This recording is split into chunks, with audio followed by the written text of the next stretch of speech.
ನಮಸ್ಕಾರ ಎಲ್ಲರಿಗೂ.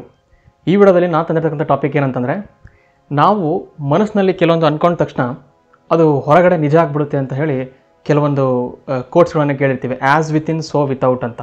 ಅಥವಾ ಒಳಗಡೆ ಏನು ನಡೆಯುತ್ತೋ, ಒಳಗಡೆ ಏನು ಅಂದ್ಕೊಳ್ತೀವೋ ಅದೇ ಥರನೇ ಹೊರಗಡೆ ಗೋಚರ ಆಗುತ್ತೆ, ಅದೇ ಥರನೇ ಜನ ಬಿಹೇವ್ ಮಾಡ್ತಾರೆ. ಅದೇ ಥರ ವರ್ಲ್ಡ್ ಅಂದರೆ ಬೇಸಿಕಲಿ ಮಿರರ್ ಪ್ರಿನ್ಸಿಪಲ್, ಅಂದರೆ ವರ್ಲ್ಡು ನಮ್ಮನ್ನು ಹೇಗೆ ರಿಫ್ಲೆಕ್ಟ್ ಮಾಡುತ್ತೆ ಅನ್ನೋದು ಈ ಒಂದು ವಿಡಿಯೋದಲ್ಲಿ ನಾನು ಹೇಳ್ತಾ ಹೋಗ್ತೀನಿ. ಮತ್ತು ಯಾವ ಥರ ಇದನ್ನು ಹೇಳ್ತೀನಿ ಅಂತಂದರೆ, ನಾನು ನನ್ನ ವರ್ಕ್ ಪ್ಲೇಸಲ್ಲಿ ನನ್ನ ಎಷ್ಟೋ ಒಂದು ವಿಡಿಯೋಗಳನ್ನು ನೀವು ನೋಡ್ತಾ ಇದ್ದರೆ, ಇತ್ತೀಚೆಗೆ ಬರ್ತಿರೋರು ಏನಾದರೂ ನೀವು ಹೊಸದಾಗಿ ನನ್ನ ವಿಡಿಯೋಗಳನ್ನು ನೋಡ್ತಾ ಇದ್ದರೆ, ನಾನು ಈ ಒಂದು ಚಾನಲಲ್ಲಿ ಮೋಸ್ಟ್ ಎಕ್ಸ್ಪೀರಿಯನ್ಸ್ಗಳನ್ನು ಲಾ ಆಫ್ ಅಟ್ರಾಕ್ಷನ್ ಮತ್ತು ಸಬ್ಕಾನ್ಷಿಯಸ್ ಮೈಂಡಿಂದು ನನ್ನ ಓನ್ ಲೈಫಿಂದ ನಾನು ಹೇಳ್ತಾ ಬಂದಿದ್ದೀನಿ. ಅದೇ ಥರ ಈ ವಿಡಿಯೋ ಕೂಡ ಆಗಿರುತ್ತೆ. ಸೊ ಇಂಟ್ರೊಡಕ್ಷನಲ್ಲಿ ಏನು ಹೇಳ್ತೀನಿ ಬೇಸಿಕಲಿ ಅಂತಂದರೆ, ಯಾಕೆ ಇದು ನಿಜ ಆಗುತ್ತೆ ಅಂತ ಹೇಳಕ್ಕೆ ಹೋಗ್ತೀನಿ ಅಂದರೆ, ನಾವು ಕೆಲವೊಮ್ಮೆ ಏನನ್ನೋ ಭಾವಿಸ್ತಾ ಇರ್ತೀವಿ, ಒಂದು ಘಟನೆಯ ಬಗ್ಗೆ, ಒಂದು ವಿದ್ಯಮಾನದ ಬಗ್ಗೆ ಏನೋ ಭಾವಿಸ್ತಾ ಇರ್ತೀವಿ. ಅದೇ ಥರ ಹೊರಗಡೆ ಕೆಲವೊಂದು ಸಲ ನಡೀತಾ ಇರುತ್ತೆ. ಇದು ನಾವು ಕಾಕತಾಳಿ ಅಂತ ಕೆಲವೊಂದು ಸಲ ಬಿಟ್ಟಿರ್ತೀವಿ, ಅಥವಾ ಗೊತ್ತಿಲ್ಲದೇನೋ ಗೊತ್ತಿದ್ದೋ ಇದು ಯಾವುದರಿಂದನೋ ಆಗಿದೆ ಬಿಡು ಅಂತೇಳಿ ನಾವು ಸುಮ್ಮನೆ ಬಿಟ್ಟಿರ್ತೀವಿ. ಆದರೆ ಪ್ರತಿ ಸಲ ನಾವು ಮಾಡಿದ ಯೋಚನೆಗಳು ರಿವರ್ಬರೇಟ್ ಆಗುತ್ತೆ. ಅಂದರೆ ಯೋಚನೆಗಳು ಒಂದು ಫಾರ್ಮ್ ಆಫ್ ಎನರ್ಜಿ ಅಂತ ಕೂಡ ನಾವು ಮೆಟಾಫಿಸಿಕ್ಸಲ್ಲಿ ಕಲಿತೀವಿ. ಅಂದರೆ ಯೋಚನೆಗಳಿಗೆ ಎನರ್ಜಿ ಅನ್ನೋದು ನಿಜ ಆಗಿದೆ. ಎನರ್ಜಿ ಅಂದರೆ ಶಕ್ತಿ ಟ್ರಾನ್ಸ್ಫರ್ ಆಗುತ್ತೆ. ಅದೇ ಥರ ನಮ್ಮ ಯೋಚನೆ ಅನ್ನೋದು ಕೂಡ ಒಂದು ಶಕ್ತಿಯ ರೂಪ ಆಗಿದ್ದರೆ, ಆ ಶಕ್ತಿಯನ್ನು ನಾವು ಹೊರಗಡೆ ಒಂದು ಪರಿಣಾಮದಿಂದ, ಅಂದರೆ ಎಫೆಕ್ಟಿಂದ ನೋಡಬಹುದು ಅನ್ನೋದೊಂದು ಅತ್ಯದ್ಭುತ ಒಂದು ಕಲ್ಪನೆ. ಏನಾಯಿತು, ನಾನು ನಡೆದಿರ್ತಕ್ಕಂಥ ಘಟನೆ ಹೇಳ್ತಾ ಹೋಗ್ತೀನಿ. ಬಹಳ ಇಂಟ್ರೆಸ್ಟಿಂಗ್ ಆಗಿರ್ತಕ್ಕಂಥ ಘಟನೆ. ನಾನು ಹೈ ಫ್ರೀಕ್ವೆನ್ಸಿ ಇಂಜಿನಿಯರ್ ಅಂತ, ಅಂದರೆ ಇದರ ಅರ್ಥ ಏನು ಅಂತಂದರೆ, ನಾವು ಮೊಬೈಲನ್ನು ಯೂಸ್ ಮಾಡ್ತೀವಿ. ಅದರಲ್ಲಿ ನಮಗೆ ಟವರ್ ಇಲ್ಲ, ಸಿಗ್ನಲ್ ಇಲ್ಲ ಅಂತ ಮಾತಾಡ್ತಿರ್ತಾರೆ. ಆ ಕಡ್ಡಿ ಇಲ್ಲ ಅಂತ 4 ಕಡ್ಡಿ ಇರ್ತಾವೆ, 5 ಕಡ್ಡಿ ಹಿಂಗೆಲ್ಲ ಮಾತಾಡ್ತಾರೆ. ಸಿಗ್ನಲ್ ಸ್ಟ್ರೆಂತ್ ಅಂತ ಕರಿತೀವಿ ನಾವು ಅದನ್ನು, ಲೇಮನ್ ಟರ್ಮ್ಸಲ್ಲಿ ಕಡ್ಡಿ ಅಂತಾರೆ. ಅಥವಾ ನಾವು ಈಗ ಈ ಚಿಪ್ಗಳು, ಮೈಕ್ರೋ ಚಿಪ್ಗಳು, ಎಲೆಕ್ಟ್ರಾನಿಕ್ಸ್, ಇದು ಏನೋ ಸೆಮಿಕಂಡಕ್ಟರ್ ಅಂತ ಮಾತಾಡ್ತಾರೆ. ಚಿಪ್ ಮಾಡ್ತಾರಂತೆ, ಏನೋ 1 ನ್ಯಾನೋಮೀಟರ್ ಚಿಪ್ ಮಾಡ್ತಾರಂತೆ ಮೊಬೈಲಲ್ಲಿ. ಸ್ನ್ಯಾಪ್ಡ್ರ್ಯಾಗನ್, ಆ್ಯಂಡ್ರಾಯ್ಡಲ್ಲಿ ಕೇಳಿರ್ತಿರಲ್ಲ, ಬಯೋನಿಕ್ ಚಿಪ್ ಬಂತು, A18 ಚಿಪ್ ಬಂತು ಮೊಬೈಲಲ್ಲಿ, ಹೊಸ ಮೊಬೈಲ್ ರಿಲೀಸ್ ಆಯಿತು ಚೈನಾದ್ದು, ಈ ಥರ ಎಲ್ಲ ಕೇಳ್ತಾ ಇರ್ತೀವಿ. ಸೊ ಇವೆಲ್ಲ ಎಲೆಕ್ಟ್ರೋಮ್ಯಾಗ್ನೆಟಿಕ್ ತರಂಗ, ಅಂದರೆ ವಿದ್ಯುತ್ ಕಾಂತೀಯ ತರಂಗ ಅಂತ ಒಂದು ಕನ್ನಡದಲ್ಲಿ ನಾವು ಕಲಿತೀವಿ. ಸೊ ಇದನ್ನು ಮೈಕಲ್ ಫ್ಯಾರಡೆ ಅಂತವರು, ಹೈನ್ರಿಚ್ ಹರ್ಟ್ಸ್ ಅಂತವರು, ಈ ಥರ ಜರ್ಮನ್ ಸೈಂಟಿಸ್ಟ್ಗಳು ಮತ್ತು ಭಾರತೀಯರಾಗಿರ್ತಕ್ಕಂಥ ಜಗದೀಶ್ ಚಂದ್ರ ಬೋಸ್ ಅವರು ಕೂಡ ಮಿಲಿಮೀಟರ್ ವೇವ್ ಅನ್ನೋದನ್ನು ನಾವು ಪ್ರಪಂಚಕ್ಕೆ ತೋರಿಸಿಕೊಟ್ಟಿದ್ದೀವಿ. ಸೊ ನಾನು ಈ ಒಂದು ರೇಡಿಯೋ ತರಂಗಗಳು ಮತ್ತು ಮೈಕ್ರೋವೇವ್ ತರಂಗಗಳ ಮೇಲೆ ವರ್ಕ್ ಮಾಡತಕ್ಕಂಥ ವ್ಯಕ್ತಿ. ಈ ರೇಡಿಯೋ ತರಂಗಗಳು ಅಂತಂದರೆ ಏನು ಅಂದರೆ, ನಾವು ದಿನನಿತ್ಯ ಯೂಸ್ ಮಾಡ್ತಕ್ಕಂಥ ಮೊಬೈಲ್ಗಳಾಗಿರಲಿ ಅಥವಾ ಲ್ಯಾಪ್ಟಾಪಲ್ಲಿ ವೈಫೈಗಳಾಗಿರಲಿ, ಎಲ್ಲದ ಹೋದರೆ ಪಬ್ಲಿಕ್ ವೈಫೈ ಸಿಗುತ್ತೆ, ವೈಫೈ ಹಾಕಿರ್ತಾರೆ, ಅಲ್ಲೇ ವೈಫೈ ಅಂತ ಕೇಳ್ತೀವಲ್ಲ, ಇವೆಲ್ಲ ನಮಗೆ ಕಣ್ಣಿಗೆ ಕಾಣಲ್ಲ. ಆದರೆ ನಾವು ಇದನ್ನು ಮೆಷರ್ ಮಾಡ್ಬೋದು. ಇಲ್ಲಿ ಸ್ಟ್ರೆಂತ್ ಇಲ್ಲ, ಇಲ್ಲಿ ಬೇಡ, ಅಲ್ಲಿ ಹೋಗೋಣ, ಸ್ವಲ್ಪ ಮನೆ ಮೇಲೆ ಹೋಗೋಣ, ಅಲ್ಲಿ ಬರುತ್ತೆ ಅಂತ. ಅಂದರೆ ಎಂಥ ಹಳ್ಳಿ ಜನರಿಗೂ ಕೂಡ ಇಲ್ಲಿ ಸಿಗ್ನಲ್ ಬರಲಿಲ್ಲ ಅಂತ ಅಲ್ಲಿ ಹೋಗೋಣ, ಅಥವಾ ಬಸ್ಸಲ್ಲಿ ಹೋಗ್ಬೇಕಾದ್ರೆ ಸಿಗ್ನಲ್ ಕಟ್ ಆಗುತ್ತೆ, hello hello hello hello hello hello hello ಕೇಳ್ತಿದ್ದೆ ಹಿಂಗೆಲ್ಲ ಮಾಡ್ತಾ ಇರ್ಬೋದು. ಬಟ್ ನಾನು ಫುಲ್ ಡೀಟೇಲಾಗಿ ಮಾಡ್ತೀನಿ ಇದನ್ನು. ಸೊ ಹೀಗೆ ನಾನು ವರ್ಕ್ ಮಾಡ್ತಾ ಇರುವಾಗ, ನಾನು ಯಾವ ಥರ ಮಷಿನ್ಸ್ಗಳಲ್ಲಿ ವರ್ಕ್ ಮಾಡ್ತೀನಿ ಅಂದರೆ, ನನ್ನ ವರ್ಕ್ ಪ್ಲೇಸಲ್ಲಿ ದೊಡ್ಡ ಲೇಸರ್ಗಳು, ಎಕ್ಸ್ಟ್ರೀಮ್ ಅಲ್ಟ್ರಾ ವೈಲೆಟ್ ಅಂತ ಕರಿತೀವಿ. ಇಷ್ಟೆಲ್ಲ ಡೀಟೇಲ್ಗಳು ನಿಮಗೆ ಬೇಕಿಲ್ಲ. ಬಟ್ ಏನಂತಂದರೆ, ಲೇಸರ್ ಬಿಡೋದ, ಅದು ಹುಡುಗಿರ ಮೇಲೆ ಬಿಡ್ತಿರ್ತಾರಲ್ಲ ಕಾಲೇಜಲ್ಲಿ ಹುಡುಗರು. ಸೊ ಲೇಸರ್ ಬಿಡೋದು ಅಂತ ಗೊತ್ತಾಗುತ್ತಾ? ಎಷ್ಟು ಅರ್ಥ ಮಾಡಿಸ್ಬೇಕು ಅಷ್ಟು ಟ್ರೈ ಮಾಡ್ತೀನಿ ನಾನು. ಈ ಲೇಸರ್ ಬಿಡುವುದು ಅಂತ ಇರುತ್ತಲ್ಲ, ಈ ಲೇಸರನ್ನು ಒಂದು ಸಣ್ಣದು ಕಡ್ಡಿ ಟೈಪ್ ಲೇಸರ್ ಇರೋದನ್ನು ನೀವು ಹಿಡ್ಕೊಂಡ್ಬಿಟ್ರೆ ಏನೂ ಆಗಲ್ಲ, ಮೈ ಮೇಲೆ ಬೀಳುತ್ತೆ, ಹಿಂಗೆ ಆಟ ಆಡಿಸ್ಬೋದು. ಬೆಕ್ಗಳನ್ನು ಆಟ ಆಡಿಸ್ತಾರೆ ಗೋಡೆ ಮೇಲೆ ಬಿಟ್ಟು. ನಾನು ಮಾಡ್ತಕ್ಕಂಥ ಲೇಸರು ಬಹಳ ಪವರ್ಫುಲ್ ಲೇಸರ್. ಅದು ಬರೀ ಬೆಳಕಿನ ಲೇಸರ್ ಅಲ್ಲ, ಕೆಂಪು ದೀಪದಲ್ಲ. ಈಗ ವಿಬ್ಗರ್ ಅಂತಾರೆ, ಕಾಮನ್ ಬಿಲ್ನಲ್ಲಿ 7 ಬಣ್ಣ ಕಾಣುತ್ತೆ. ಬಟ್ ನಾನು ಮಾಡ್ತಕ್ಕಂಥ ಲೇಸರು ಅಲ್ಟ್ರಾ ವೈಲೆಟ್, ಅಂದರೆ ಅತಿ ನೇರಳೆ ಕಿರಣಗಳು ಅಂತ. ಈಗ UV ಫಿಲ್ಟರ್ ಇದೆ, ನೀರಲ್ಲಿ ಬ್ಯಾಕ್ಟೀರಿಯಾಗಳು ಇರ್ತವೆ. ಅದನ್ನು ಫಿಲ್ಟರ್ ಮಾಡೋಕ್ಕೆ ನಾವು ಅಲ್ಟ್ರಾ ವೈಲೆಟ್ ಲೈಟನ್ನು ಹಾಕ್ಬಿಟ್ಟು ಬ್ಯಾಕ್ಟೀರಿಯಾಗಳನ್ನು ಸಾಯಿಸ್ಬೋದು ಅಂತ ಹೇಳಿ ನಾವು ಕೇಳಿರ್ತೀವಿ. UV ಫಿಲ್ಟರ್ ತೊಗೊಳ್ರಿ, ಅಡ್ವರ್ಟೈಸ್ಮೆಂಟಲ್ಲಿ ಬರ್ತಾ ಇರುತ್ತೆ. ಸೊ ಈ ಥರ ಎಕ್ಸ್ಟ್ರೀಮ್ ಅಲ್ಟ್ರಾ ವೈಲೆಟ್ ಅನ್ನೋ ಒಂದು ಲೇಸರ್ನ ನಾನು ವರ್ಕ್ ಮಾಡ್ತಾ ಇದ್ದೆ ಆ್ಯಕ್ಚುಲಿ. ಸೊ ಆ ಥರ ಮಾಡುವಾಗ ಆ ಮಷಿನ್ಗಳೇನಿರ್ತಾವಲ್ಲ, ರೇಡಿಯೋ ಫ್ರೀಕ್ವೆನ್ಸಿನ ಎಮಿಟ್ ಮಾಡುತ್ತೆ. ಈಗ ರೌಟರ್ ಅಂತ ಕರಿತೀವಲ್ಲ, ಎಲ್ಲ ವೈಫೈ ಕಡಬೇಕು, ವೈಫೈ ರೌಟ್ರಲ್ಲಿದೆ, ಎಲ್ಲಿದೆ ರೌಟ್ರ್ ಅಂತ ಕೇಳ್ತೀವಲ್ಲ, ಮನೇಲಿ ಇಟ್ಟಿರ್ತಾರೆ ಅಥವಾ ಎಲ್ಲಾದರೂ ಇಟ್ಟಿರ್ತಾರೆ. ವೈಫೈ ನೀವು ಫೈಬರ್, ಜಿಯೋ ಫೈಬರ್, ಏರ್ಟೆಲ್ ಹಾಕ್ಸಿದ್ರೆ ಅದು ತರಂಗಗಳನ್ನು ಹಿಂಗೆ ಬಿಡ್ತಾ ಇರುತ್ತೆ. ಇದಕ್ಕೆ ನಾವು ಆಲ್ಟರ್ನೇಟಿವ್ ಸಿಗ್ನಲ್ಸ್ ಅಂತ ಕರಿತೀವಿ. ಮತ್ತು ಇದರ ಡೀಪ್ ಭೌತಶಾಸ್ತ್ರಕ್ಕೆ ನಾವು ಹೋಗಲ್ಲ, ಸುಮ್ಮನೆ ಸಿಗ್ನಲ್ಗಳನ್ನ ಬಿಡ್ತಾ ಇದೆ ಅಂತ ಅಂದ್ಕೊಳ್ಳಿ ಅಷ್ಟೇ. ನಾನು ಇದೇ ಥರ ವಸ್ತುವಿನ ಮೇಲೆ ವರ್ಕ್ ಮಾಡ್ತಾ ಇದ್ದೆ. ಈ ಸಿಗ್ನಲ್ ಬಿಡ್ತಕ್ಕಂಥ ವಸ್ತುಗಳು ಬಹಳ ಹೈ ಫ್ರೀಕ್ವೆನ್ಸಿ ಅಂದರೆ ಹಿಂಗೆ ಮೇಲೆ ಬರ್ತಾ ಇರೋದು. ತುಂಬ ಡೀಟೇಲ್ ಹೋಗೋಲ್ಲ, ಎಷ್ಟು ನಿಮಗೆ ಅರ್ಥ ಆಗುತ್ತೋ ಅಷ್ಟು ನಾನು ಅರ್ಥ ಮಾಡಿಸ್ತಾ ಇದ್ದೀನಿ. ಇಮ್ಯಾಜಿನ್ ಮಾಡ್ತಾ ಬನ್ನಿ. ನಾನು ಅದು ವೆರಿ ವೆರಿ ಹೈ ಪವರ್. ಈಗ ಮತ್ತೆ ಇದು ಒಂದು ಹೊಸ ಪದ ಹೇಳ್ತಾನಲ್ಲಪ್ಪ ಇವನು, ಪವರು ಅಂತ. ಏನು ಪವರ್ ಅಂತಂದರೆ, ನಾವು ಮೊಬೈಲ್ ಚಾರ್ಜರ್ ನೋಡಿರ್ತೀವಲ್ಲ, ಮೊಬೈಲ್ ಚಾರ್ಜರ್ 45 ವ್ಯಾಟು 50 ವ್ಯಾಟಿಂದ 100 ವ್ಯಾಟಿಂದ ಮೊಬೈಲ್ ನಂದು ಹಾಕಿದ ತಕ್ಷಣ ಪವರ್ ಚಾರ್ಜರು ಬೇಗ ಚಾರ್ಜ್ ಆಗ್ಬಿಡುತ್ತೆ ಅಂತ ಈ ಥರ ಕೇಳ್ತಾ ಇರ್ತೀವಿ. ಅಂದರೆ ಬರೀ ನಾವು 40-100 ಮಾತಾಡ್ತೀವಿ. ನಾನು ವರ್ಕ್ ಮಾಡ್ತಕ್ಕಂಥದ್ದು 50,000 ವ್ಯಾಟ್. ಅಂದರೆ 50,000 ಟೈಮ್ಸ್ ನಿನ್ನ ಮೊಬೈಲಿಗೆ ಹಾಕ್ತಕ್ಕಂಥ ಪವರ್ ಚಾರ್ಜನ್ನ 50,000 ಟೈಮ್ಸ್. ಯಾಕಂದರೆ ಆ ಲೇಸರ್ ಇಗ್ನೇಷನ್ ಆಗಬೇಕಂತಂದರೆ, ಎಕ್ಸ್ಟ್ರೀಮ್ ಅಲ್ಟ್ರಾ ವೈಲೆಟ್ ಆ ಒಂದು ಅತಿ ನೇರಳೆ ಕಿರಣಗಳು ಆ ಲೇಸರ್ ಬರಬೇಕು ಅಂತಂದರೆ ಅಷ್ಟು ಪವರ್ ಬೇಕು. ಎಕ್ಸೈಟ್ ಮಾಡಬೇಕು ಆ ಗ್ಯಾಸನ್ನು, ಅವಾಗ ಅದು ಲೇಸರ್ ಅಂತ ಪ್ರೊಡ್ಯೂಸ್ ಆಗುತ್ತೆ. ನಾನು ಈ ಥರ ಒಂದು ಮಾಡ್ತಾ ಇರುವಾಗ ಅಂದ್ಕೊಳ್ತಾ ಇದ್ದೆ, ಆ ಮಷಿನ್ ಆನ್ ಮಾಡಿದ ತಕ್ಷಣ ಗೊಯ್ ಅಂತ ಸ್ಟಾರ್ಟ್ ಆಗೋದು ಅದು ಮಷಿನ್ನು. ಯಾಕಂತಂದರೆ ಒಳಗಡೆ ಎಲ್ಲ ಹೀಟಪ್ ಆಗುತ್ತೆ ವಸ್ತುಗಳು. ಅದರೊಳಗಿರೋ ಎಲ್ಲ ಸಿಗ್ನಲ್ಲು 8 ಚಾನಲಲ್ಲಿ ಬಂದು ಟೋಟಲ್ 50,000 ವ್ಯಾಟನ್ನು ಆ ಒಂದು ವಸ್ತುವಿನಲ್ಲಿ ಹೋಗಿಸುತ್ತೆ. ನಾನು ಅದನ್ನು ಅಧ್ಯಯನ ಮಾಡೋದು ಇವೆಲ್ಲ ಮಾಡ್ತಾಯಿದ್ದೆ. ಯಾಕಂದರೆ ನಾನು R&D ಇಂಜಿನಿಯರ್ ಆಗಿದ್ದೀನಿ ಇಲ್ಲಿ ಜರ್ಮನಿಲಿ. ಸೊ ನಂದು ಕೆಲಸ ಯಾಕೆ ಅದು ಹಂಗೆ ಬಿಹೇವ್ ಮಾಡುತ್ತೆ, ಅದನ್ನು ಹೆಂಗೆ ಡೆವಲಪ್ ಮಾಡ್ಬೋದು, ಅದನ್ನು ನೆಕ್ಸ್ಟ್ ಜನ್ರೇಷನ್ ಸೆಮಿಕಂಡಕ್ಟರ್ ಪ್ರೊಸೆಸ್ಸಿಗೆ ಬಂದಾಗ ಹೆಂಗೆ ಇನ್ನೂ ಬೇರೆ ಬೇರೆ ಮೆಥಡ್ಸ್ಗಳನ್ನು ಕಂಡುಹಿಡಿಬೋದು, ಈ ಥರ ಕೆಲಸವನ್ನು ಮಾಡ್ತಕ್ಕಂಥ ಕೆಲಸ ನಾನು ಮಾಡುವಾಗ ಅಲ್ಲಿ ಬಹಳ ಇಲ್ಲಿ ಜರ್ಮನಲ್ಲಿ ಲೀಬೆನ್ಸ್ ಗೆಫೇರ್ ಅಂತ ಕರೀತಾರೆ. ಅಂದರೆ ಡೆಡ್ಲಿ ಟು ದ ಲೈಫ್ ಅಂತ ಕಾಷನ್ ಅಂತ ಹಾಕಿರ್ತಾರಲ್ಲ. ಈಗ ನಾವು ಯಾವುದೇ ಟವರ್ ಹತ್ರ ಹೋದಾಗ ಅಯೋನೈಸಿಂಗ್ ರೇಡಿಯೇಷನ್ ಇದ್ದಾವೆ, ಹತ್ತಿರ ಹೋಗಬೇಡಿ, ಯಾರು ಪ್ರೆಗ್ನೆಂಟ್ ಇದ್ದವರು ಹತ್ತಿರ ಹೋಗಬಾರ್ದು ಅದರ ಹತ್ರ, ಹೀಗೆಲ್ಲ ಬರೆದಿರ್ತಾರಲ್ಲ. ಆ ಥರ ಅಲ್ಲಿ ಕೂಡ ಇಟ್ಟಿದ್ದರು. ಲೀಬೆನ್ಸ್ ಗೆಫೇರ್ ಅಂತಂದರೆ ಜರ್ಮನಲ್ಲಿ ಲೈಫಿಗೆ ಡೇಂಜರಸ್ಸು, ಕುತ್ತು ತರುವಂಥದ್ದು, ಪ್ರಾಣಾಪಾಯ ಇದೆ, ಹುಷಾರು ಅಂತ. ಅಫ್ಕೋರ್ಸ್ ನಾನು ಎಲೆಕ್ಟ್ರೋ ಸ್ಟ್ಯಾಟಿಕ್ ಡಿವೈಸ್ ಅಂದರೆ ಎಲೆಕ್ಟ್ರೋ ಸೆನ್ಸಿಟಿವಿಟಿ ಆ ಥರದ್ದು ಶೂಸ್ ಹಾಕ್ಕೊಂಡೆ ಅಲ್ಲಿ ಒಳಗೆ ಹೋಗೋದು. ಬಿಕಾಸ್ ನಾವೆಲ್ಲ ಲ್ಯಾಬಲ್ಲಿ ಒಳಗೆ ಹೋಗ್ತೀವಲ್ಲ, ಅವಾಗ ಈ ಥರ ಪ್ರೊಡಕ್ಷನ್ ಎಲ್ಲ ಮಾಡ್ಕೊಂಡು ಹೋಗಬೇಕಾಯಿತು. ಆವಾಗ ನಾನು ಏನು ಮಾಡ್ತಾಯಿದ್ದೆ, ಮನಸ್ಸಿನಲ್ಲಿ ಅದನ್ನು ಕೇರ್ಫುಲ್ಲಾಗಿ ಗ್ಲೋಸ್ ಅವೆಲ್ಲ ಹಾಕಿದ್ರು ಕೂಡ ಮನಸ್ಸಿನಲ್ಲಿ ಒಂದು ಹೆದರಿಕೆ ಇತ್ತು. ಏನಾದರೂ ನನಗೆ ನನಗೆ ಶಾಕ್ ಹೊಡೆದ್ಬಿಟ್ರೆ, ಒಂದೇ ಸಲಕ್ಕೆ 50,000 ಪವರ್ ವ್ಯಾಟ್ ನನ್ನ ಒಳಗಡೆ ಹೋಗ್ಬಿಟ್ರೆ, ನಾನು ಡಮ್ ಅಂದ್ಬಿಟ್ರೆ, ಮೇಲೆ ಆವಿಯಾಗಿ ಹೋಗ್ಬಿಟ್ರೆ, ಈ ಥರ ಎಲ್ಲ ಯೋಚನೆ ಬರೋದಂತೂ ಸಹಜ. ಆ್ಯಕ್ಚುಲಿ ನಾವು ಡೈರೆಕ್ಟಾಗಿ ಆ ಮಷಿನ್ಸ್ಗಳನ್ನು ನೋಡಿರಲ್ಲ, ಅದು ಭಾಳ ಭಯಾನಕವಾಗಿ ಇರ್ತಾವೆ ಮಷಿನ್ಸ್ಗಳು ನೋಡೋಕ್ಕೆ. ಸೊ ನಾನು ಈ ಥರ ಮಾಡುವಾಗ ಎಕ್ಸ್ಟ್ರೀಮ್ ಅಲ್ಟ್ರಾ ವೈಲೆಟ್ಗಳನ್ನು ನಾನು ಮಾಡ್ತಾ ಇರುವಾಗ ಈ ಭಯ ಅಂತೂ ಇತ್ತು ಮನಸ್ಸಿನಲ್ಲಿ. ಆವಾಗ ನಾನು ಇದೇ ಅಫರ್ಮೇಷನ್ಸ್ಗಳ ಬಗ್ಗೆ ವಿಡಿಯೋ ಮಾಡೋ ವ್ಯಕ್ತಿ, ಈ ಥರ ಸ್ಟಾರಿಮ್ಯಾನ್ ಅಂತ ಚಾನಲ್ ಮಾಡಿ ಈ ಥರ ಮಾಡ್ತಿದ್ದೆ. ಆವಾಗ ನನ್ನ ಮನಸ್ಸಲ್ಲಿ ಇನ್ನೊಂದು ಐಡಿಯಾ ಬಂತು. ನಾನು ಇವಾಗ ಭಯ ಪಡ್ತಾ ಇದ್ದೀನಿ ಸುಮ್ಮನೆ, ಇನ್ನೂ ಆ ಘಟನೆ ಆಗಿಲ್ಲ, ಇನ್ನೂ ಶಾಕ್ ಹೊಡೆದಿಲ್ಲ, ಇನ್ನೂ ಆಗಿ ಹೋಗ್ಬಿಟ್ಟಿಲ್ಲ ಎಲ್ಲೋ ಮೇಲೆ, ಯಾಕೆ ಸುಮ್ಮನೆ ಹೆದರಬೇಕು? ನಾನು ಕಾಷನ್ ಆಗಿದ್ದೀನಿ ತಾನೆ, ನಾವು ಹುಷಾರಾಗಿದ್ದೀನಿ ತಾನೆ, ಅದಕ್ಕೆ ಸೊ ಏನೂ ಆಗಿಲ್ಲ, ಯಾಕೆ ಹೆದರಬೇಕು, ಸ್ವಲ್ಪ ಧೈರ್ಯ ತಂದ್ಕೊಳ್ಳೋಣ, ಮಾಡೋಣ ಅಂತ ಹೇಳಿ. ವಿಜ್ಞಾನ ಅಂತಂದರೆ ಕರೆಕ್ಟಾಗಿ ನೀನು ರೂಲ್ಸ್ ಫಾಲೋ ಮಾಡಿದರೆ ಅದು ಆಗುತ್ತೆ, ಕರೆಕ್ಟಾಗಿ ಮಾಡಿಲ್ಲ ಅಂತಂದರೆ ಏನೂ ಹೆಚ್ಚು ಕಡಿಮೆ ಮಾಡ್ಕೊತೀಯ. ಸೊ ಈ ಥರ ಇದೇ ಥರ ಯೋಚನೆ ಮಾಡ್ತಾಯಿದ್ದೆ. ಒಂದು 3 ದಿನಗಳು 4 ದಿನಗಳು ಆಯಿತು. ಇದೇ ಥರ ಮನಸ್ಸಿನಲ್ಲಿ ಈ ಒಂದು ಭಯ ಮತ್ತು ಕಂಟೆಂಪ್ಲೇಷನ್, ಯಾಕೆ ಈ ಥರ ಆಗದೇ ಇರೋ ಚಿಂತೆಗಳನ್ನು, ಆಗದೇ ಇರೋ ಕರೆಂಟ್ ಹೊಡೆದೇ ಇಲ್ಲ ಇನ್ನೂ ನನಗದು, ಆ ಪವರ್ ಹೊಡೆದೇ ಇಲ್ಲ, ಯಾಕೆ ಸುಮ್ಮನೆ ಕೆಟ್ಟದಾಗಿ ಯೋಚನೆ ಮಾಡಬೇಕು, ಎಲ್ಲ ನಾನು ಟೇಕ್ ಕೇರ್ ಮಾಡಿದ್ದೀನಲ್ಲ, ಈ ಲ್ಯಾಬಲ್ಲಿ ಎಲ್ಲ ತುಂಬ ಸಿಸ್ಟಮೆಟಿಕ್ಕಾಗಿ ಇದಾವಲ್ಲ, ಎಲ್ಲ ಪವರ್ ಲೈನ್ಸು ಮೇನ್ಸು ಎಲ್ಲ ಕರೆಕ್ಟಾಗಿದ್ದಾವೆ, ಯಾಕಾಗುತ್ತೆ, ನಾನೇನು ಕೈ ಇಡಲ್ಲ ಹೋಗಿ ಅದರೊಳಗಡೆ ಹೋಗಿ ಅಂತ, ಲೇಸರ್ ಒಳಗಡೆ. ಆವಾಗ ಆ ಒಂದು ನಮ್ಮ ಕಂಪ್ನಿಲಿ ಫ್ರಾನ್ಸಿಂದ ಒಬ್ಬ ವ್ಯಕ್ತಿ ವರ್ಕ್ ಮಾಡ್ತಾರೆ. ಅವರು ನನಗಿಂತ 30 ವರ್ಷ ನಮ್ಮ ಕಂಪ್ನಿಲಿ ಎಕ್ಸ್ಪೀರಿಯನ್ಸ್ ಇರೋರು. ಅವರು ಒಂದು ದಿನ ನನ್ನ ಹತ್ರ ಬಂದು ಹೇಳ್ತಾರೆ, ನಿನಗೆ ಗೊತ್ತಾ, ಒಂದು ಸೇಫ್ಟಿ ಮೆಷರನ್ನು ಈ ಕಂಪ್ನಿಯಲ್ಲಿ ತರಲಾಗುತ್ತೆ. ಯಾವ ಥರ ಅಂತಂದರೆ, ಒಂದು ಲೈನ್ ಇದೆ, ಆ ಲೈನನ್ನು ದಾಟಿ ಹೋಗಬಾರ್ದು. ನಾನು ಆ ಲೈನನ್ನು ದಾಟಿ ಹೋಗಿ ವರ್ಕ್ ಮಾಡ್ತಾಯಿದ್ದೆ. ಸೊ ಇಷ್ಟು ದಿನ ಅದು ಅಲೋ ಇತ್ತು.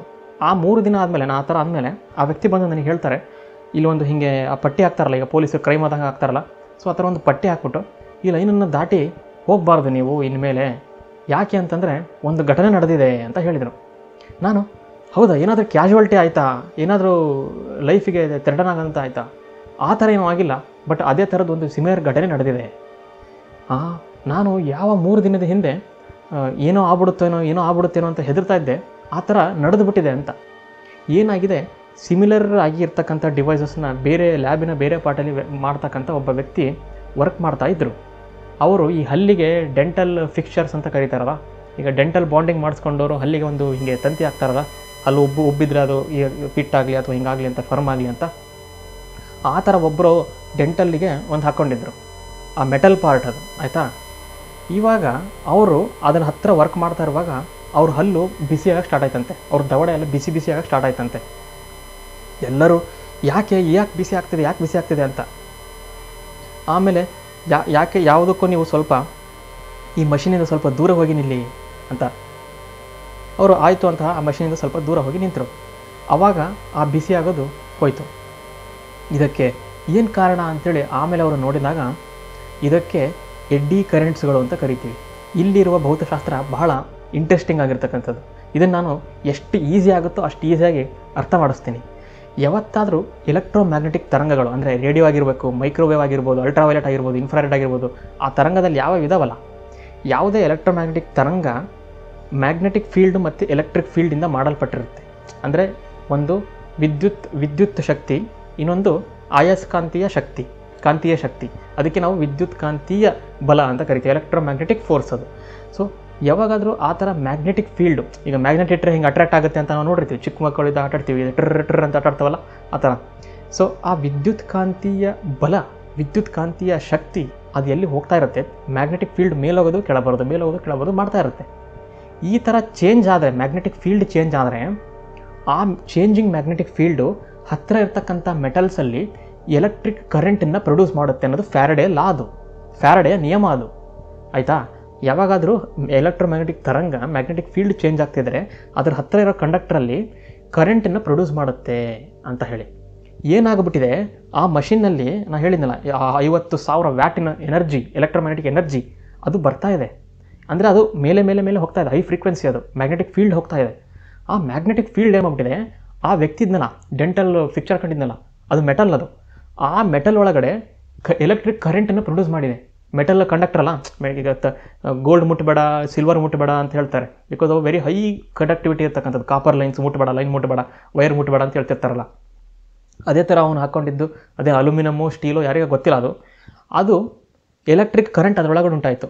ಕರೆಂಟ್ ಯಾವುದಾದ್ರೂ ವೈರ್ ಒಳಗೆ ಹೋದರೆ ಬಿಸಿ ಆಗುತ್ತೆ. ಈಗ ಮೊಬೈಲನ್ನೇ ನೋಡಿ, ಮೊಬೈಲ್ ಸ್ವಲ್ಪ ಜಾಸ್ತಿ ಚಾರ್ಜ್ ಮಾಡಿದರೆ, ಕೆಲವೊಂದು ಸಲ ಓವರ್ ಚಾರ್ಜ್ ಮಾಡ್ತಾ ಇದ್ದರೆ ಇವು ಕೆಳ ಮುಟ್ಟಿದ್ರೆ ಬಿಸಿ ಆಗುತ್ತೆ. ಯಾಕಂದರೆ ಎಲೆಕ್ಟ್ರಿಕ್ ಕರೆಂಟ್ ಜಾಸ್ತಿ ಹರಿತಾ ಇದ್ದರೆ ಹೀಟ್ ಆಗ್ತವೆ ಥಿಂಗ್ಸ್ಗಳು. ಆ ಥರ ಕರೆಂಟ್ಗಳು ಅವನ ಬಾಯಲ್ಲಿ ಹೋಗಿದ್ದಕ್ಕೆ ಹೀಟ್ ಆಯಿತು. ಈ ಥರ ಹೀಟ್ ಆಗಿದ್ದನ್ನು ಆ ಫ್ರಾನ್ಸಿನ ವ್ಯಕ್ತಿ ನನಗೆ ಬಂದು ಹೇಳಿದರು. ಅದಕ್ಕೋಸ್ಕರ ಈ ಥರ ಘಟನೆ ಆಗಿದೆ, ಈ ಥರ ಮುಂದೆ ಯಾರಿಗೂ ಆಗಬಾರ್ದು, ಅದಕ್ಕೋಸ್ಕರ ಅವತ್ತಿಂದ ಒಂದು ಬ್ಯಾನ್ ಮಾಡಿದರು. ಏನು? ಪಿಯರ್ಸಿಂಗು. ಕೆಲವೊಬ್ಬರು ಇಲ್ಲಿ ಪಿಯರ್ಸ್ ಹಾಕೊಂತಾರೆ, ಇಲ್ಲಿ ಎಲ್ಲೆಲ್ಲೋ ಯಾವುದೋ ಬಾಡಿ ಪಿಯರ್ಸಿಂಗ್ ಅಂತ ಕರೀತಾರೆ. ಅಂದರೆ ಕೆಲವೊಬ್ಬರು ಸ್ಟಡ್ಸ್ ಹಾಕ್ತಾರೆ, ಕೆಲವೊಬ್ಬರು ಈಗ ಕಬ್ಬಣದ್ದು ರಿಂಗ್ ಹಾಕ್ತಾರೆ, ಅಥವಾ ನಾನೇ ರಿಂಗ್ ಹಾಕಿದ್ದೀನಿ. ಸೊ ಈ ಥರ ಯಾವುದೇ ಮೆಟಲ್ ಪಾರ್ಟ್ಗಳು ಇದ್ದರೆ ಇಂಥ ಹೈ ವೋಲ್ಟೇಜ್ ಲ್ಯಾಬೊರೇಟರಿ ವರ್ಕ್ ಮಾಡೋದನ್ನು ಬ್ಯಾನ್ ಮಾಡಿದ್ದಾರೆ.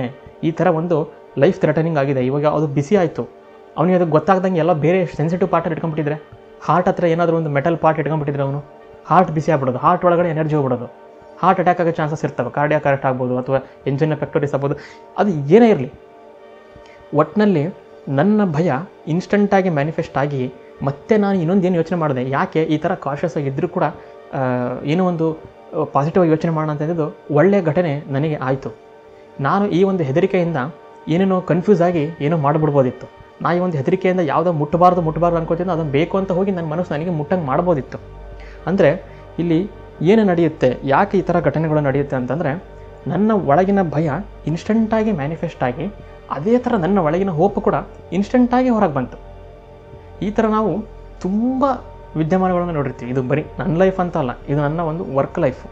ಈ ಥರ ನಿಮ್ಮ ಲೈಫಲ್ಲಿ ಇವಾಗಲೂ ನಡೀತಿರ್ಬೋದು, ನಿನ್ನೆ ನಡೆದಿರ್ಬೋದು, ನಾಳೆ ನಡೀಬೋದು, ಇನ್ನೊಂದು 5 ವರ್ಷ ಆದಮೇಲೆ ನಡೀಬೋದು. ಈ ಥರ ನಡೀತಾನೆ ಇರುತ್ತೆ. ನಾವು ನೋಡಿ ಯಾವತ್ತಿಗೂ ಲಾ ಆಫ್ ಅಟ್ರಾಕ್ಷನ್ ಅಂತ ಈ ಒಂದು ಜಗತ್ತಿಗೆ ಬಂದಾಗ, ಈ ಒಂದು ಫೀಲ್ಡ್ಗೆ ಬಂದಾಗ, ಏನೋ ಒಂದು ಮಾಡ್ತೀನಿ, ಅದಾಗಿ ಒಂದು ಸ್ವಲ್ಪ ಟೈಮ್ ಆದಮೇಲೆ ಆಗುತ್ತೆ, ಅದಕ್ಕೆ ಕಷ್ಟಪಡಬೇಕು, ಒಂದು 20 ದಿನ ಆದಮೇಲೆ ಆಗುತ್ತೆ, ಹೀಗೆಲ್ಲ ಅನ್ಕೊತಿರ್ತೀವಿ. ಬಟ್ ಹೀಗೆಲ್ಲ ನಡೆಯೋದು.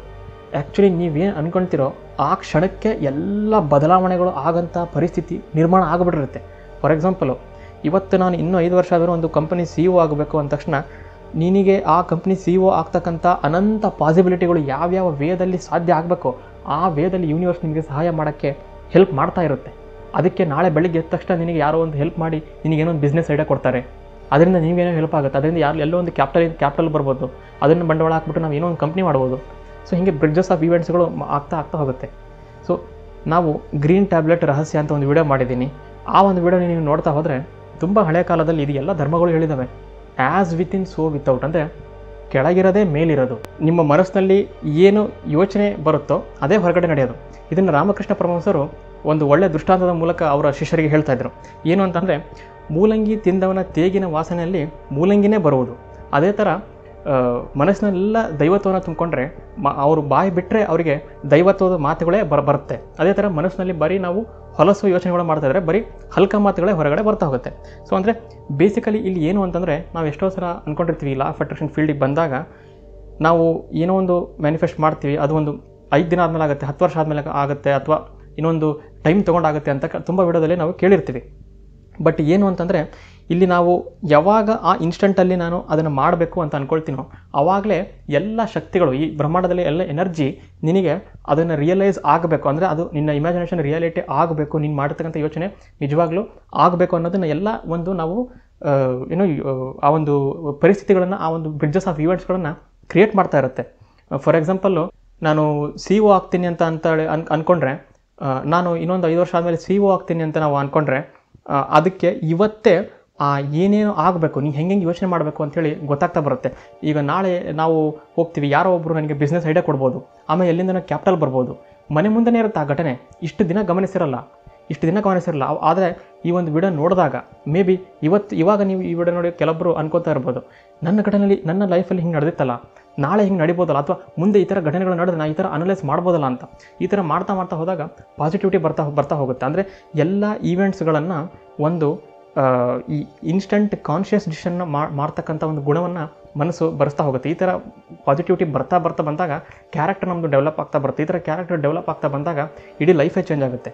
ಸೊ ಕನ್ಕ್ಲೂಷನ್ ಮತ್ತು ಔಟ್ಲುಕ್ಕಲ್ಲಿ ಏನು ಹೇಳ್ತೀನಿ ಅಂತಂದರೆ, ಏನೋ ಒಂದು ಎಫೆಕ್ಟನ್ನು ಮಾಡಿಬಿಟ್ಟು, ಏನೋ ಒಂದು ಕಾರಣವನ್ನು ಮಾಡಿಬಿಟ್ಟು ಲಾ ಆಫ್ ಅಟ್ರಾಕ್ಷನ್ನ ಸ್ವಲ್ಪ ದಿನಗಳಾದಮೇಲೆ ಎಫೆಕ್ಟ್ ನೋಡೋಣ, ಅದರಿಂದನೇ ಚೇಂಜ್ ಆಗುತ್ತಲ್ಲ ಅಂತ ಸ್ಪೆಕ್ಯುಲೇಷನ್ ಮಾಡೋಕ್ಕಿಂತ ಈ ಥರ ಒಂದು ನಂಬೋದು ನನ್ನ ಪ್ರಕಾರ ನಿಜವಾದ ಕರೆಕ್ಟ್ ಆಗಿರ್ತಕ್ಕಂಥ ವೇ.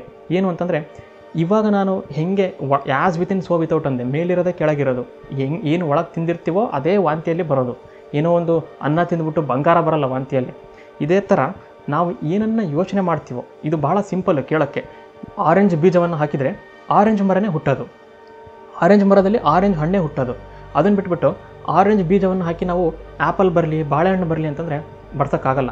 ಅದೇ ಥರ ಪಾಸಿಟಿವ್ ಯೋಚನೆಗಳು ಮಾಡಿದರೆ ಪಾಸಿಟಿವ್ ಘಟನೆಗಳನ್ನಷ್ಟೇ ನೋಡೋಂಗೆ ಮನಸ್ಸು ಮಾಡುತ್ತೆ. ಇದಕ್ಕೆ ನಾವು ಕನ್ಫರ್ಮೇಷನ್ ಬಯಾಸ್ ಅಂತ ಕರಿತೀವಿ. ಅಂದರೆ ನಿಮಗೆ ಏನು ಬೇಕೋ ಅದನ್ನಷ್ಟೇ ನೋಡೋ ಥರ ಬ್ರೈನು ಫಿಲ್ಟರ್ ಹಾಕ್ಬಿಡುತ್ತೆ ನಿಮಗೆ. ಆ ಒಂದು ನೈಟ್ ಲೈಟ್ ಫಿಲ್ಟರ್ ಅಂತ ಇರುತ್ತಲ್ಲ ಮೊಬೈಲಲ್ಲಿ, ಆ ಥರ ಪಾಸಿಟಿವ್ ಅನ್ನೇ ನೋಡು ಅನ್ನೋ ಫಿಲ್ಟರ್ ಹಾಕ್ಬಿಡುತ್ತೆ.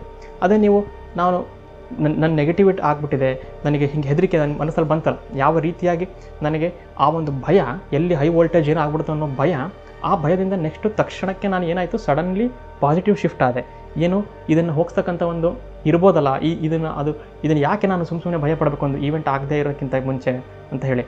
ಅದೇ ಥರ ಆ ಒಂದು ವ್ಯಕ್ತಿಯ ಆ ಒಂದು ಹಲ್ಲಿನ ಇದರಲ್ಲಿ ಆ ಕರೆಂಟ್ ಉಂಟಾಗಿ ಸೇಫ್ಟಿ ಮೆಷರನ್ನು ಮಾಡೋ ಥರ ಬ್ರಹ್ಮಾಂಡ ಮಾಡ್ತು. ಇದೇ ಥರ ನಾವು ನಮ್ಮ ಲೈಫಲ್ಲಿ ನಡೀತಕ್ಕಂಥ ಪ್ರತಿಯೊಂದು ಘಟನೆಗಳಿಗೆ ನಾವು ಮಾಡ್ತಕ್ಕಂಥ ಯೋಚನೆಗಳು ಡೈರೆಕ್ಟ್ಲಿ ಇಂಡೈರೆಕ್ಟ್ಲಿ ಕಾರಣ. ಅದನ್ನು ನಾವು ಇನ್ಸ್ಟಂಟಲ್ಲಿ ನಾವು ರಿಯಲೈಸ್ ಆದಾಗ, ನಮ್ಮ ಸುತ್ತಮುತ್ತಲು ಯಾವ ರೀತಿಯಾಗಿ ಕಾನ್ಷಿಯಸ್ ಆಗಿ ನಡೀತದ ಘಟನೆಗಳಂತ ನೋಡಿದಾಗ ನಮಗೆ ಇದರ ಅರ್ಥ ಆಗ್ತಾ ಹೋಗುತ್ತೆ. ನಿಮಗೆ ಇದೇ ಥರದ ಬ್ರಹ್ಮಾಂಡಗಳ ವಿಷಯಗಳು ಮತ್ತು ಮನಸ್ಸಿನ ವಿಷಯಗಳು ಇಷ್ಟ ಆದಲ್ಲಿ ದಯವಿಟ್ಟು ನನ್ನ ಚಾನಲ್ ಸಬ್ಸ್ಕ್ರೈಬ್ ಮಾಡಿ. ನನ್ನ ವಿಡಿಯೋ ನೋಡೋದಕ್ಕೆ ಧನ್ಯವಾದಗಳು.